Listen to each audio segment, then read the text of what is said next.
कैसे हैं आप सब। तो आज हम एक वीडियो लेके आए हैं बाइक के एक रिव्यू की। हम बात करने वाले हैं 125 सीसी बाइक की जो भारत में आती है। हम उस सेगमेंट में बहुत सारी बाइक्स आती हैं।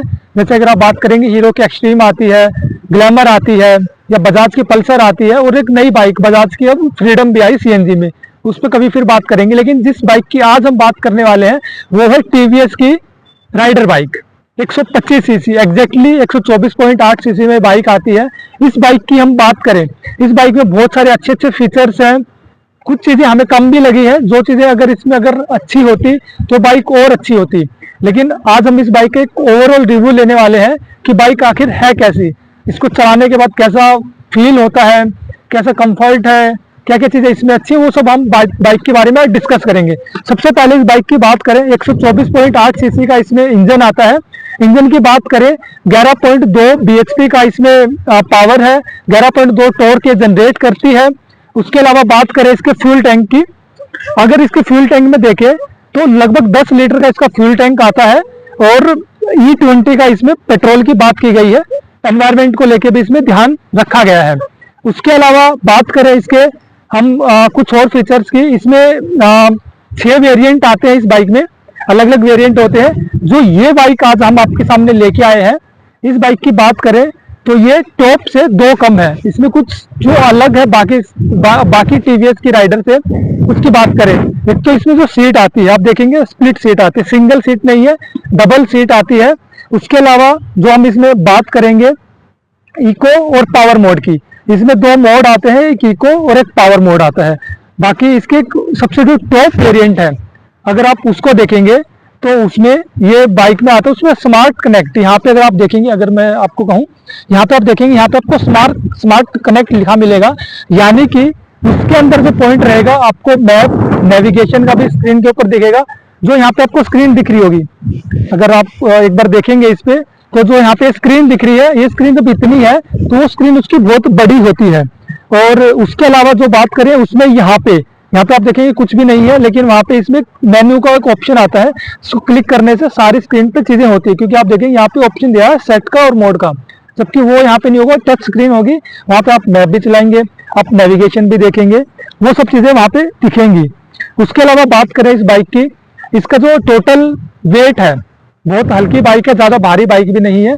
देखेंगे तो लगभग 123 केजी का इसका वेट है।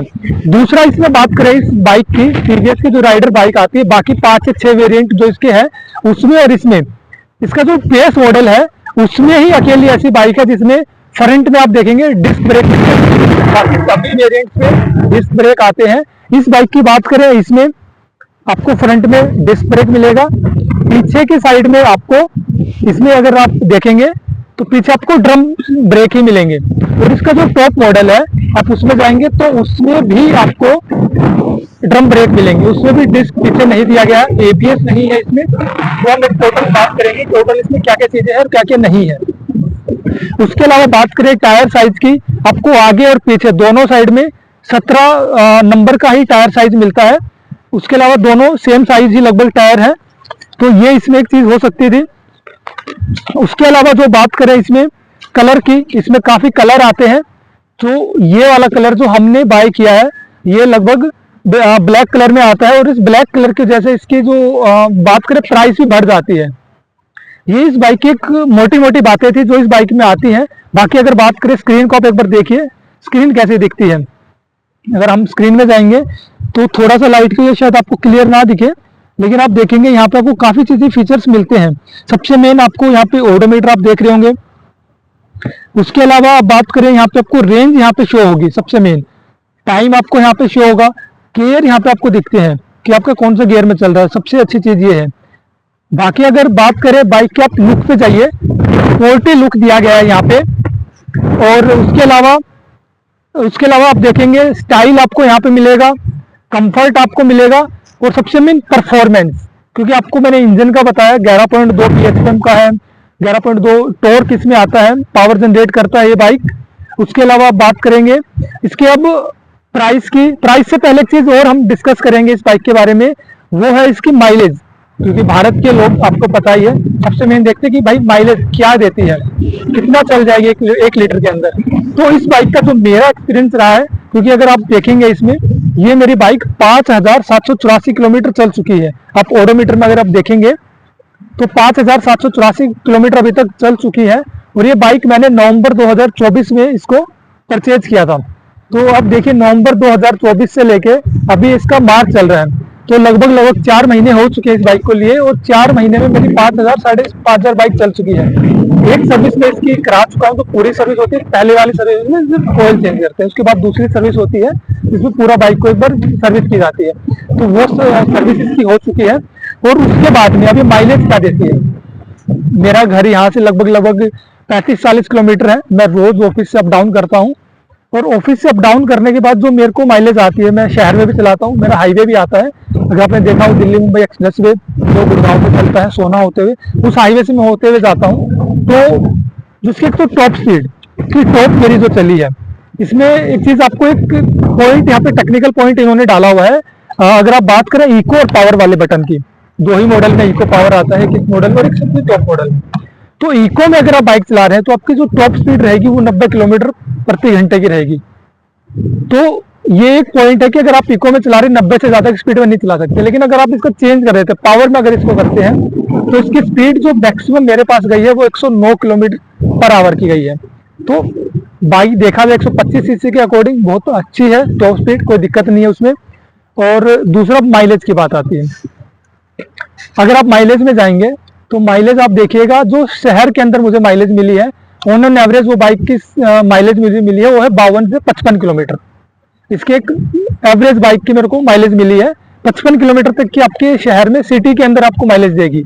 अगर हाईवे पे बात करूं तो इसने मेरे को 65 किलोमीटर की भी माइलेज दी है हाईवे पे। सो इसका टोटल ओवरऑल माइलेज की बात करेंगे हम, ये 60 प्लस आपको माइलेज आराम से दे देगी अगर आप रेगुलर इसको यूज कर रहे हैं। जैसे मैं ऑफिस यूज करता हूँ, 35 किलोमीटर लगभग मेरा जाना है, 35 इसका आना होता है मेरा। तो ये माइलेज की बात होगी। टॉप स्पीड का हमने डिस्कस किया। उसके अलावा हमने इसका लुक देखा, इसका कंफर्ट देखा। आप देखेंगे अगर इसके इंडिकेटर को देखेंगे, स्टाइल को देखेंगे, लुक बहुत अच्छा इस बाइक को दिया गया, स्पोर्टी लुक बनाया गया है। सो इस बाइक का जो रेंज है 125 सीसी वाले में, तो बहुत ही अच्छी बाइक है मेरे हिसाब से। ब्लैक एडिशन आप लेंगे तो बहुत ही अच्छा है, क्योंकि इसके प्राइस का भी डिफरेंस है काफी। क्योंकि जो इसका बेस मॉडल है अगर उसकी बात की जाए तो वो आपको ₹1,00,000 के नीचे आराम से आ जाएगा, बेस मॉडल की बात कर रहा हूँ। लेकिन अगर इसका जो टॉप मॉडल पे जाएंगे जिसमें आपको मैप कनेक्टिविटी मिलेगी, नेविगेशन मिलेगा, जीपीएस मिलेगा, वो सब मिलेगा, टच स्क्रीन मिलेगी, ब्लूटूथ कनेक्टिविटी सबसे मेन वो इसमें नहीं है। अगर टॉप मॉडल में जाएंगे आपको वो फायदा यहाँ पे मिलेगा। अगर उसकी बात करें तो वो जो आता है वो आपको मिलेगा ऑन रोड प्राइस, हरियाणा की बात मैं कर रहा हूँ इसमें, आपको ऑन रोड प्राइस जो मिलेगा वो मिलेगा लगभग 1,25,000 रुपए के आसपास, 1,23,000 से 1,25,000 आपकी आरटीओ पे डिपेंड करता है। तो ये आपको ऑन रोड प्राइस इसका रहेगा, हरियाणा की मैं बात कर रहा हूँ। इस बाइक की जो बात करूं मैं, अगर आप इसका दूसरा जो कलर लेंगे उस कलर में अगर इसका जो प्राइस आ रहा है जो मुझे पड़ा है वो लगभग पड़ा है 1,12,000 रुपए। अगर ब्लैक एडिशन जो मैंने ली है इस वजह से इस बाइक का लगभग 3,000 रुपए बढ़ा है, 1,15 के आसपास मेरे को ये पड़ी है। ऑन रोड प्राइस 1,15 इस बाइक का रहा है। एक्स शोरूम की बात करूँ 98,000 के नियर बाई ये रहता है। तो हमारा आरटीओ और टैक्स वगैरह मिला के सब 1,15 के आसपास ये आपको जाएगी। अब तो ये बात होगी इसकी ओवरऑल कि भाई बाइक कैसी है, इंजन क्या है, कैसा काम करता है। अब इसमें कुछ नेगेटिव पॉइंट्स भी है, कुछ अच्छे पॉइंट भी है, हम दोनों का जरूर डिस्कस करेंगे। क्योंकि एक अच्छा रिव्यू तो वही होगा कि जिसमें आपको ये पता हो कि आपको लेने लायक है कि नहीं बाइक, वो क्या चीजें चाहिए। देखिए अगर इसके अच्छे पॉइंट की बात करें तो सबसे अच्छा कि कंफर्ट है बाइक में, मजा आता है चलाने में, स्टाइल है, लुक बहुत अच्छा है, परफॉर्मेंस अच्छी है। अगर आप स्पोर्ट पावर मोड में जाते हैं तो आपको ये आराम से 109 स्पीड दे रही है, भागती है, ये अच्छा है। अगर आप रोड पे चलेंगे तो आपको चिपक के चलेगी बाइक की, मतलब लगेगा कि हाँ बाइक दौड़ रही है। वो हिलने वाला ये जैसे हम चलाते हैं ना हल्की बाइक, जैसे स्प्लेंडर को चलाते हैं, दूसरी बाइक को चलाते हैं, वो वाला आपको यहाँ पे फील नहीं आएगा कि ये ट्रक साथ से गुजर रहा है और हवा का धक्का लगा और बाइक हिल गई, नहीं वो आपको नहीं रहेगा। बाइक चिपक के चलेगी, बड़ा मजा आएगा चलाने में। तीसरा, फ्रंट में डिस्क है, आपको अच्छी चीज है। हालांकि बैक में ड्रम है लेकिन डिस्क ब्रेक होता तो बहुत अच्छा होता, लेकिन इसमें डिस्क है, रोकने में ब्रेकिंग में बहुत अच्छी है उसके अकॉर्डिंग, क्योंकि 125 सीसी की बाइक है। उसके अलावा जो बात करें इसकी कुछ नेगेटिव पॉइंट्स पे जो मुझे पर्सनली फील हुए, शायद आप इसके साथ रिलेट करें ना भी करें, लेकिन जो मुझे फील हुए मैं आपको वो डिस्कस करूंगा इसमें। सबसे पहला जो मुझे फील हुआ वाइब्रेशन है।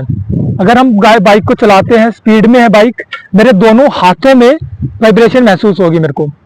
ज्यादा नहीं होती, लेकिन बहुत कम होती, लेकिन होती है। मुझे लगेगा वाइब्रेट हो रहा है, बाइक में कंपन महसूस हो रही है। दूसरा इसकी बात करूं, इसमें जो नहीं है वो किक। अगर किक में अगर आप आएंगे तो यहाँ पे एक आपको किक की जरूरत महसूस होती है। उसका कारण भी है कि किक होनी क्यों जरूरी है, मैं आपको ये भी बताऊंगा इसमें। और उसके अलावा जो बात करें, क्योंकि किक का कारण ये है, मेरे पास इससे पहले एक एफजेड बाइक होती थी, मैंने उसको लगभग 7 साल उस बाइक को चलाया। 150 सीसी 149 सीसी की बाइक थी। उसमें क्या था, जो मेरी किक की वजह से मेरी बैटरी वाला जो पॉइंट था, ये स्टार्ट होने वाला, आप आवाज देखिए इसका, ये वाला पॉइंट। अब इसमें क्या था कि अगर मेरे पास किक होती तो मैं बाइक को किक के साथ भी स्टार्ट कर सकता हूँ इमरजेंसी के टाइम पे, क्योंकि मेरी जो बाइक की जो कोयल थी, स्टार्टिंग कोयल, वो खराब हो गई। और आपको पता है वो हजारों रुपए में आती है अगर आप ओरिजिनल लेके आते हैं तो ये एक नेगेटिव पॉइंट मुझे लगता है मेंटेनेंस का, क्योंकि मेंटेनेंस ये महंगा पड़ता है हमें इन बाइक्स का। क्योंकि अगर इसकी बाइक की बात करूं मेंटेनेंस में, जैसे फ्यूल पंप है, अगर वो पंप खराब हो जाता है तो आपको पंप चेंज कराने में ओरिजिनल पंप आपका 5-7 हजार से मिनिमम स्टार्ट होता है। तो ये आपको दिक्कत है इस बाइक की।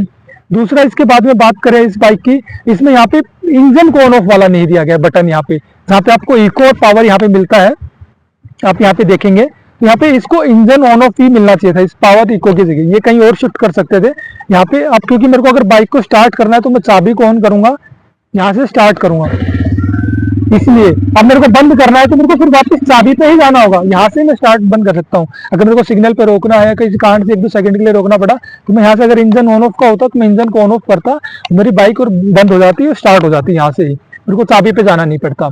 इसका एक नेगेटिव पॉइंट है। उसके अलावा बात करें इसके टायर्स की, मुझे लगता है कि इसका 1 नंबर टायर साइज का बड़ा होना चाहिए था। अगर इसको 18 नंबर साइज देते, शायद चौड़ाई इसकी थोड़ी सी बढ़ती टायर की, तो पीछे वाला टायर एटलीस्ट इनको बड़ा टायर इनको इसमें देना चाहिए था।